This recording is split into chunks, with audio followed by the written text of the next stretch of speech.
दोस्तों, मैं संदीप फिर से आपके सामने एक बहुत ही इंटरेस्टिंग वीडियो लेके आया हूँ। इस बार हम लोग मालास के बारे में डिस्कस करेंगे और किस तरह से माला को जाप करना चाहिए, उस सब चीज़ों के बारे में भी डिस्कस करेंगे। तो सबसे पहले हम लोग जान लेते हैं कि किस तरह से जाप किए जाने चाहिए या फिर किस तरह से माला को प्रैक्टिस किया जाना चाहिए। तो सबसे पहले हिंदू धर्म को मानने वाले जितने भी श्रद्धालु हैं, प्रतिदिन किसी न किसी रूप में देवी देवताओं को मंत्र जाप करते हैं, या फिर आप ग्रहों का मंत्र जाप करते हैं, या किसी प्रकार के विधि विधान में भी मंत्र का जाप करते हैं। ठीक है। अब मंत्रों का जाप जब शुरू कर देते हैं, अगर आप मंत्रों में दिए गए विधान के हिसाब से मंत्र जाप नहीं करते तो उसका रिजल्ट नहीं देख पाते, उसका आपको उत्तर नहीं मिलता, उसका आंसर नहीं मिलता, बहुत जल्दी ज़्यादा उसका एनर्जी महसूस नहीं होती, उसका फ़ायदा नहीं मिलता। तो इन फ़ायदों के लिए उसका जो भी एनर्जीज़ है, उसका रिजल्ट है, वो नहीं देख पाते। तो आज हम जानेंगे कि किस तरह से आप मंत्र जाप करें जिससे कि आपको फटाक से आपके जो भी मनोकामना है उसके बेसिस पर आपको रिजल्ट मिले और आपको मंत्र जाप करने का फल मिले। किसी भी मंत्र को जाप करते समय किस प्रकार का मंत्र का उच्चारण किया जाए वह जानना बहुत ज़रूरी है। तो मंत्र काफ़ी प्रकार के होते हैं, जिसमें एक वाचिक जाप होता है, उपांशु जाप होता है और मनस जाप होता है। अब मैं इन सब के बारे में भी बताऊंगा। तो सबसे पहले मंत्र को बहुत, जैसे हम आरती गाते हैं वैसे नहीं गाना चाहिए। इवन जो जाप बोलने वाला है उसको भी एक लय में ही लयबद्ध होके उसका सही उच्चारण करने से ही उसका फल प्राप्त होता है। अगर आप गलत मंत्र के उच्चारण कर रहे हैं या मंत्र का उच्चारण बिना संकल्प के कर रहे हैं तो उसका भी फल आपको प्राप्त नहीं होगा, वह सभी फल इंद्र को चला जाता है। इसीलिए बहुत सारे लोग कितने कितने मंत्र जाप कर लेते फिर भी उनको कोई फर्क नहीं दिखाई देता।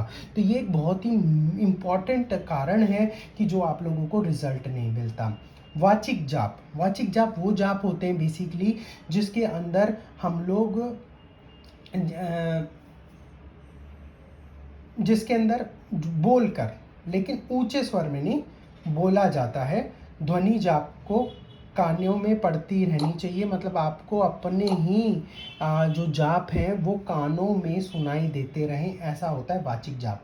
उपांशु जाप, इसमें मंत्र की जो ध्वनि होती है मुंह से बाहर नहीं निकलती, या होठ हिलते रहना चाहिए, या आपके होठ हैं वो हिलते रहने चाहिए और मन ही मन में जाप चलता रहना चाहिए, आवाज़ बाहर नहीं आनी चाहिए।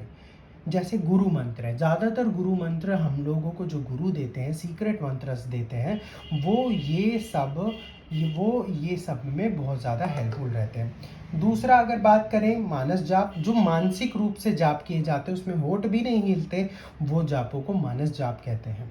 ठीक है। अब संकल्प के लिए डिस्क्रिप्शन में मैं 2 संकल्प विधि दे रहा हूँ।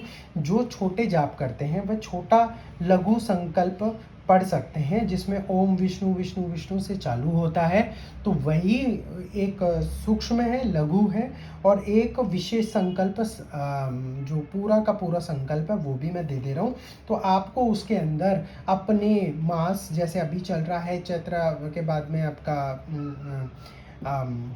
वैसाख मास चल रहा है, तो मास दिन कौन सा कृष्ण पक्ष है, शुक्ल पक्ष है, पक्ष गोत्रा, ये सब बोल करके अपना संकल्प पूरा करना होता है। उसके बाद में ही जाप चालू करना होता है। सबसे पहले अभी जाप कैसे करें?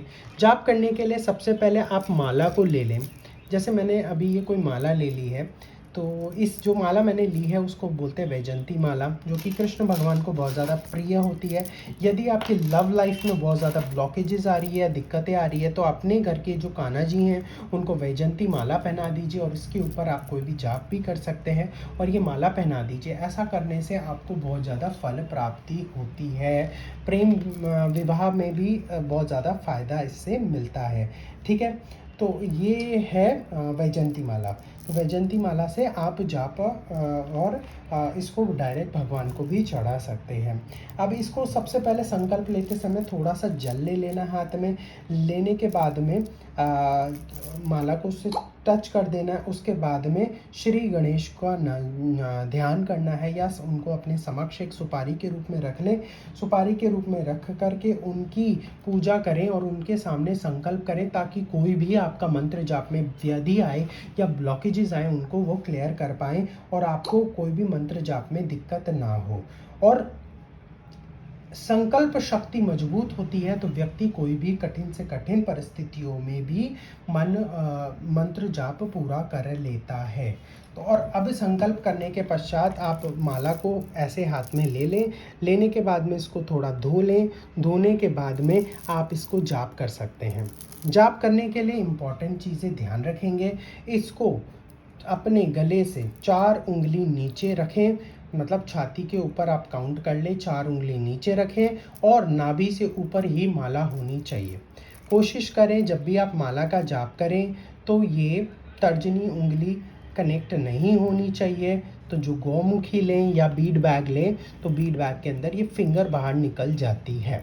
ठीक है, कोशिश करें कि इससे ऐसे ही जाप करें। अंगूठा, नाखून, दोनों नाखून इसे टच नहीं होनी चाहिए। इस तरह से नाखून टच नहीं होना चाहिए। आपको क्या करना है, इसके ऊपर ले लेना है या फिर ऐसे जाप करना है जिससे कि नाखून टच ना हो। तो ये चीज़ का ध्यान रखना है। ये सही तरीका है जाप करने का, इससे आपको तुरंत फल मिलता है। और आप शुरुआत जब भी करें तो अपने आसन को भी शुद्धि कर लें। ओम अपवित्र पवित्र व सर्वांगधा गतोपि, तो ये मंत्र है पवित्रीकरण का। तो ये मंत्र भी मैंने डिस्क्रिप्शन में डाल दिया है। इस मंत्र को करके आप अपने आप को पवित्र कर लें। पवित्र करने के बाद में आप अपने इष्ट देव को याद करें और उसके बाद में अपने जाप को चालू करें। ऐसा करने से आपको जाप करने से बहुत जल्दी फल मिलता है, उसकी फल की प्राप्ति होती है, धन वैभव आता है। और अब हम जानेंगे कि कौन सी माला कौन से जाप के लिए। एक बेसिक मैं डिस्क्रिप्शन दे रहा हूँ क्योंकि मंत्र जाप के अंदर एक पूरा एक साइंस है, साइंस ऑफ साउंड इसे कहते हैं। तो ये एक पूरा साइंस है। इसके अंदर जब भी आप कभी money, success, abundance, prosperity, blockages removal के लिए यदि आप जाप कर रहे हैं तो आप कमल गट्टे की माला का, जो भी हरी लक्ष्मी का जाप कर रहे हैं तो कमल गट्टे की माला का इस्तेमाल कर सकते हैं। वैजयंती माला की इस्तेमाल आप अपने विवाह रुकावटों में या फिर लव प्रॉस्पेरिटी के लिए, क्योंकि ये कृष्ण भगवान का स्वरूप है। तो आपकी लाइफ में अगर कोई भी प्रकार का लव मैरिज में या लव में कोई दिक्कत आ रहा है, लव में ब्लॉकेजेस आ रहे हैं, तो आप इससे भी जाप कर सकते हैं। और देखिए, मंत्र एक वैज्ञानिक उच्चारण के बेसिस पे है। जैसे कि हम जैसा साउंड निकालेंगे वैसी एनर्जी निकलती है। जैसे कि आप किसी अपने मित्र को देखते हैं तो वो मित्र को आप बोलते हैं और भाई भाई भाई आप कैसे हो, तो वो बोलता है मैं बहुत बढ़िया हूँ, आप बताइए कैसे हैं, मैं तो ठीक हूँ, बस अब जा रहा हूँ मैं। अगर वो ऐसे बोलता है और एक बोलता है मैं बहुत अच्छा हूँ, आप बताइए आप कैसे हैं और आपके घर वाले कैसे हैं, बहुत प्रेम से। तो उस आवाज़ में बात एक ही कही गई, स्वरों का अंतर बहुत ज़्यादा असर डालता है आपके जीवन पर। तो आपको मंत्रों की लय को समझना बहुत ज़्यादा ज़रूरी है। मंत्रों की अगर लय को आप समझते हैं तभी जाके आपका मंत्र सक्सेसफुल होता है, उसका रिजल्ट मिलता है। अगर आप उच्चारण सही प्रकार से नहीं कर रहे तो आपको उच्चारण का कोई फल नहीं मिलता। इसीलिए जब आपने वैदिक पंडितों को मंत्र जाप करते हुए देखा होगा, वे एक खास लय में उन मंत्रों का जाप करते हैं जो कि सही लय होती है। यदि आप मंत्रों का जाप सही लय में नहीं करते तो भी आपको फल प्राप्ति नहीं होता। यदि आप किसी खास प्रकार के मंत्रों के लय को जानना चाहते हैं तो प्लीज़ मुझे कमेंट करके ज़रूर बताएं कि आप कौन से मंत्रों के लय के बारे में जानना चाहते हैं। और इस वीडियो से रिलेटेड अगर आपको कोई भी प्रश्न है या किसी चीज़ के बारे में जानना चाहते हैं तो भी आप मुझसे पूछ सकते हैं। अब बढ़ते हैं आगे वाली माला की ओर। इस माला को हम लोग श्वेत चंदन की माला बोलते हैं।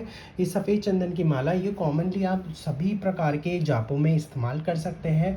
इसको गुरु मंत्र के लिए भी इस्तेमाल कर सकते हैं या किसी भी प्रकार के जापों के लिए इस्तेमाल कर सकते हैं। या फिर आप ले सकते हैं रुद्राक्ष की माला, ये शिव जाप के लिए या काली जाप के लिए भी इस्तेमाल की जाती है। कोई भी उग्र साधना अगर आप कर रहे हैं, आपको पता है कि उग्र साधना है, कोई भी मैलेफिक इफेक्ट को रिड्यूस करना है, तो आप रुद्राक्ष की माला का इस्तेमाल कर सकते हैं क्योंकि ये ऑल नेगेटिव एनर्जीज़ को एब्जॉर्ब कर लेता है, पॉजिटिव एनर्जीज़ को रेडिएट करता है क्योंकि इसकी नेचुरल प्रॉपर्टी होती है। इसी वजह से इस रुद्राक्ष की माला को ज़्यादातर जो भी तंत्र क्रिया या फिर जो भी स्ट्रॉन्ग एलिमेंट्स होते हैं वहाँ पर इसको जाप में इस्तेमाल किया जाता है। तो इसी तरह आप रुद्राक्ष की माला, चंदन की माला, वैजयंती माला और कमलगट्टे की माला, इसके अलावा बहुत कॉमनली दोनों कामों में यूज़ होता है, जो कि शिव में भी यूज़ होता है या फिर लक्ष्मी श्री यंत्र वगैरह पूजन में भी इस्तेमाल होता है, वो है स्फटिक की माला। फिलहाल मेरे पास में वो माला यहाँ पर अवेलेबल नहीं थी, इसलिए मैंने दिखाई नहीं, लेकिन स्फटिक की माला आपको इजीली मिल जाएगी। कोशिश करें 6 mm से बड़ी ही माला लें, 8 mm की लें, जिससे कि जाप करना आसान हो। छोटे मनकों में जाप करना बहुत मुश्किल हो जाता है, तो आप 6 mm से प्लस या 6 mm की कम से कम माला का मनका लें, जिससे कि आपको जाप करना आसान हो। बाकी नीचे दिए गए डिस्क्रिप्शन में आप लिंक को पढ़िए, और मेरी एक अपकमिंग वर्कशॉप है, जो कि अगर आप चाहते हैं मुझसे जुड़ना तो नीचे दी गई लिंक पर क्लिक करें या फिर मुझे कमेंट करें, तो ताकि आपको वो लिंक प्राप्त हो सके। धन्यवाद। आपका दिन शुभ हो, आपका दिन मंगलमय हो, और इसी तरह अच्छे अच्छे नवरात्रि में जाप करते रहें और पूरे दिन में जाप करते रहें और अच्छे अच्छे फलों को प्राप्त करें। आप सभी माता रानी की या भगवान शिव या कृष्ण भगवान की कृपा से आप सभी के जीवन में प्रेम, वैभव और सभी प्रकार के सुखों से ये भर दे, और हमारे पूरे सृष्टि को, हमारे पूरे संसार को सभी प्रकार के युद्धों से मुक्त करा दे, सभी प्रकार के दुखों से मुक्त करा दे, और हम सभी के मन में प्रेम का विस्तार करें, और हम सब बहुत ही प्रसन्नता से इस धरती को बचा सकें, अन्न को उपज बढ़ा सकें, और हम सभी एक दूसरे की मदद कर सकें। धन्यवाद। आपका दिन शुभ हो।